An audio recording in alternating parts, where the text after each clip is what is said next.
खुलुमबाय नोंथांमोनखौ आं चेनेलाव बयखौबो बरायबाय आसा खालामो नोंथांमोना गासिबो मोजाङैनो दं होननानै आंबो मोजाङैनो दं। दिनै जों आमिनुल इस्लाम आरो लोगोसे कर'ना भाइरासजों जोंनि बे बुहुमाव साबेसे मानसिफोरा थैखो लोगोसे जोंनि बे इन्डियायाव साबेसे मानसिफोरा थैखो बेनि सोमोन्दै माखासे खोथा सावरायगोन। जोंनि बे बुहुमाव गासै 13,48,628 सुबुंफोरनियाव बे गिलु बालु भाइरासआ गोसारबाय। बेनिनो 2,84,802 सुबुंफोरखौ बे गिलु बालु भाइरासनिफ्राय रैखा खालामनो हाबाय एबा बासायनो हाबाय। लोगोसे 74,816 जन सुबुंफोरा बे गिलु बालु बेमारजों थैनांगौ जाबाय। अब्ला जों दा सावरायनोसै इन्डियानिखौ।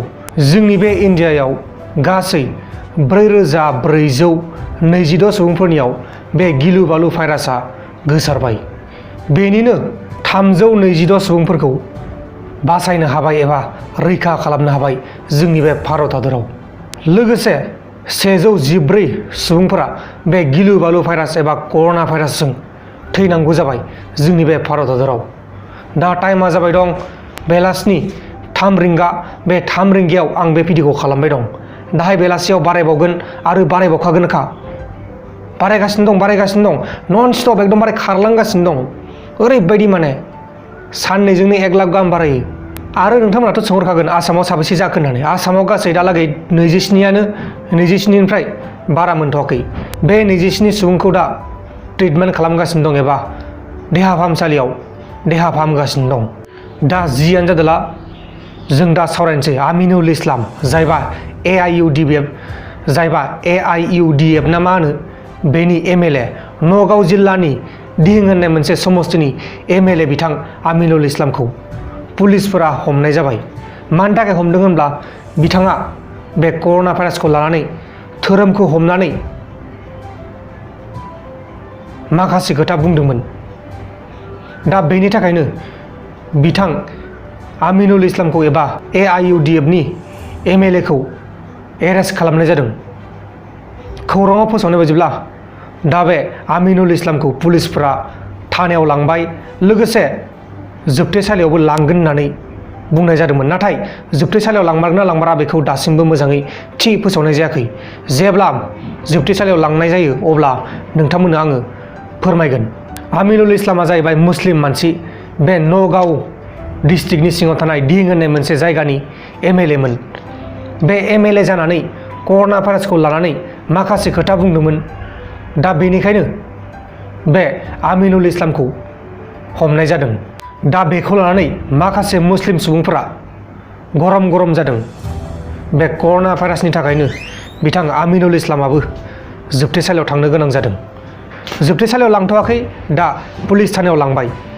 दा बेखायनो रायजो राजा नोंथांमोन बे कर'ना भाइरासखौ लानानै गाज्रि खोथा दाबखि आरो गाज्रि खौरां माब्लाबाबो दा फोसाव, नङाब्ला जानांगोनबो जोबथेसालिनि दालि ओंख्रि। आरो मैयानि बेलासियाव बिथां प्रमद बर'खौ लानानै माखासे भिडिअ खालामदोंमोन। नाथाय आं बे भिडिअखौ डिलिट खालामबाय मानोना गोबां साबस्क्राइबारफोरानो आंखौ गाज्रि मोनदोंमोन।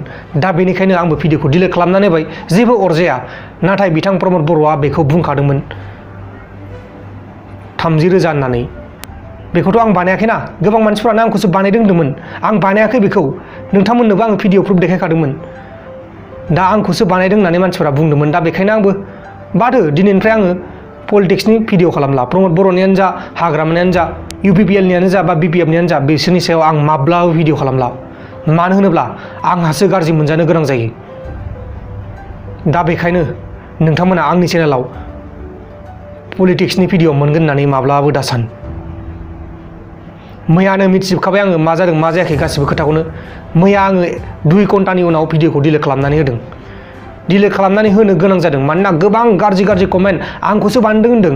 प्रमद बर'आ 30,000 बुङाखैनो, आंखौसो 30,000 बुंनायखौ बानायना होदों होनदों। आं बानायना होनो हायो नामा? आं माबोरै बानायना होनो हागोन देलाय? आंनावनो निजि लेपटप गैया। लेपटपआबो कम्पानिनिसो लेपटप, आंनियाव निजिनि लेपटप गैया। आरो गोबां मानसिफ्रानो आंखौ कमेन्ट बक्सआव होनहरदोंमोन बे भिडिअआ नों बानायनायसो होननानै। माने बिथां प्रमद बर'आ होनदोंमोन ना 30,000 जाबाय होननानै इन्डियायाव। बे भिडिअखौ आंसो बानायदोंनो। बिथां प्रमद बर'आ बुङाखैनो बेखौ।